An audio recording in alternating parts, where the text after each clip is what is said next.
ઉત્તરાયણ હવે માત્ર પતંગ ઉડાડવાનો પર્વ નથી રહ્યો, ત્યારે અમદાવાદમાં ટેરેસ ટુરિઝમ એટલે કે ધાબા ભાડે લેવાની પરંપરા પણ ઝડપથી વિકસી રહી છે.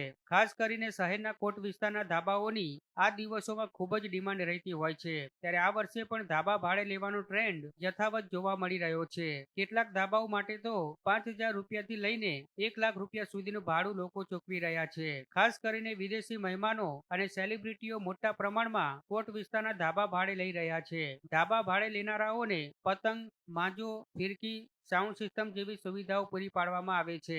સાથે જ પીવાનું શુદ્ધ પાણી, ધાબાની સજાવટ અને લાઇટિંગની પણ ખાસ વ્યવસ્થા કરવામાં આવે છે. ઉત્તરાયણ દરમિયાન પોળના મકાનોમાં આતશબાજીથી લઈને તુક્કલ જેવા પરંપરાગત કાર્યક્રમો પણ યોજાય છે, જે ઉત્સવના માહોલને વધુ રંગીન બનાવે છે. આમ ઉત્તરાયણ પર કોટ વિસ્તારના પોળો અને ધાબાઓ રંગબેરંગી સજાવટથી ઝળહળી ઉઠે છે. પ્રતિ વ્યક્તિ દીઠ અંદાજે 3,500 રૂપિયા જેટલું ભાડું ચૂકવવામાં આવી રહ્યું છે, જ્યારે ચા નાસ્તા, લંચ અને ડિનર સહિત તમામ સુવિધાઓ સાથેનું પેકેજ 5,000 રૂપિયા સુધી પહોંચી રહ્યું છે.